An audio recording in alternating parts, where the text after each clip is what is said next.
My numbers are very impressive, and I never played for my legacy, but I think I will leave a legacy. I was faking going down to the floor, but Toni Kroos missed the chip over the wall, so we had no chance, and our coach was not very happy about it. We can get that second goal, ball falls back. Thomas Müller! But the flag has gone up. The possibility that a last year champion is now at the bottom of the league that's crazy for me. To be honest, for me, Messi is the greatest player we have in this game. So I will hunt you again. Substitution, leaving the game, number 59, entering the game, making his MLS debut and Whitecaps debut, number 13, Thomas Müller. For a guy like yourself, you've won Champions Leagues, you've won World Cup, and a lot of the conversation during the press conference surrounded, being at Bayern for such a long period of time, since you were 10 years old. I heard your answer about what piqued your interest about coming to Vancouver, but can you take that a little bit further and talk about, how much research went into you learning about the city, learning about the team, and how that played out into you making this decision? No, I always want to keep it very simple. I want to focus on the game. I want to be on the pitch as quick as possible, but I also want to show the respect for the city when I enter a new city, when I meet new people, come to a new club. I want to inform myself also about the history, about the culture of the club. So I watched this documentary about the 1979 the title win of the NASL. And you saw what happened in the city to this moment. Maybe it was a different time, but I think the city of Vancouver is ready now for a new chapter as well. That stuck out to me because when I was watching the press conference, I heard you give a shout out and recognition of you watching the documentary, and I thought to myself, wow, this guy he's bought in. He's really bought into this project 100%. And all in for it. And then I heard you talking about speaking to whether former teammates or just people that you know within the league, guys like Alphonso Davies and Eric Maxim Choupo-Moting. Marco Reus, exactly. So beyond how beautiful the city is and that part of it, I'm curious, what else did they talk to you about Major League Soccer? When I follow Eric also on Instagram, not only asking him you can see it by person, you can see how he enjoys it. Yeah, they're doing well. Marco won the championship last year. Yeah, maybe this year is a bit tough. It's a little bit tough.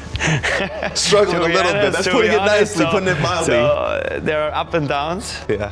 To be honest, I want to build my own journey. Coach Jesper told me you have so many different teams and playing styles that maybe the MLS is one of the most interesting leagues in the world. So many different cultures in one league. Combined, I think, is very special and very unique. Also, the system for us European guys is different. Yeah. With the playoffs, also with the kind of salary cap. But you can see that every team has a chance every year. And that's a very interesting part and a new adventure for me, new chapter. I think the Whitecaps are a very good fit for me. Not only because of the team, that they can win, that they are already in a good position, that they have good guys, but I think also the club and the people around in the city, I think I feel very comfortable. I don't know if you know this or not, but you're the 5th active World Cup player currently playing in MLS. And so I want to go back to 2014 and that World Cup run. What's your favorite moment when you think back about the 2014 World Cup and that whole experience?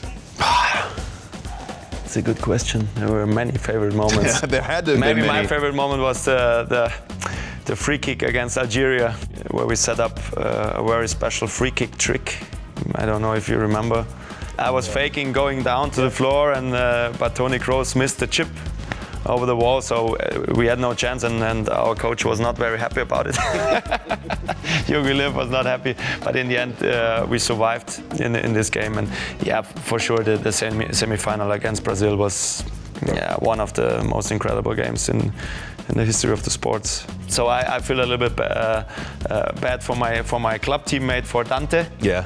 The Brazilian guys, they had so much pressure, and the whole stadium, the whole country was behind them, but in the end, Yeah, it was hard for them, but it was nice for us. I was gonna say, you're right, because that created probably one of the, I don't know if iconic is the best way to describe it. I mean, but 7-1 in that stage of a tournament, it's incredible. And then you go on to the final, you play against Argentina, you play against Messi, Mascherano, two guys who are part of the league now.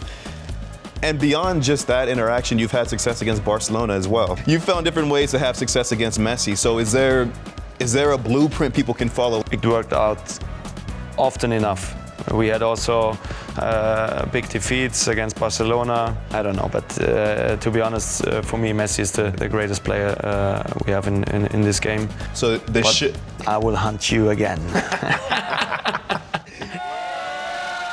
So the conversations you had with Axel and Jesper, did you kind of feel like, hey, I'm that piece that can help this team go down this stretch run and win a championship? I had this feeling in our talks. They were convinced, and I am convinced that I can help the team. And it's not about tactics, about systems. You can play in so many different systems in soccer, but it's about the playing style you want to introduce. You want to be the active part, or maybe the destroying part. And I think Jesper's approach to the game is a good fit to my approach. Who was a player that you looked up to when you were a kid and thought, I want to play football and I want to play it in the way that he plays it? No, I always knew that I have to find my own way, my own style. To copy someone was never my goal, but I always watch the big names, what they do well. I don't want to copy the whole game. I love to watch Juan Roman Riquelme. Yeah. His passes through the gaps, how he opens his body in certain situations. That was key for me. Not that he has a nice touch with his left foot, with his right foot. You can train it, but you can copy it. But when you watch the biggest players in our game, it's about individual tactics that you can copy the easiest. Where do they adapt to their defender, and so on and so on. So I watched also Zizou. From the attitude, I loved Giovanni Elba, was a striker, Brazilian striker at Bayern Munich. He was always happy. He was scoring goals, so he was happy, but he was celebrating the game, he was celebrating life, so he had an effect on me. But in the end, I never was this big idol guy. I always tried to find my own way. I gotta just ask you about Checker. About Checker, because not many people know about Checker. Yeah, you know Checker? Hey, I don't know Checker, but I know Checker from afar because you own Checker. Yeah. So one leg. I own one leg. Yeah, just one leg. But he's an Olympic winner, right? Yeah, true. So how did you get into It's a jumping horse. How did you get into that world? How did that come about? Yeah, I have a good relationship with Ludger Beerbaum, is a former German horse jumper. Was very successful also in the Olympics in the 90s. We have a small syndicate to buy a horse together and to keep Checker for Germany. Yeah. You have to watch him. He is so elegant and so good. And the moment I think is the best. It's the best horse in the world in the jumping circuit.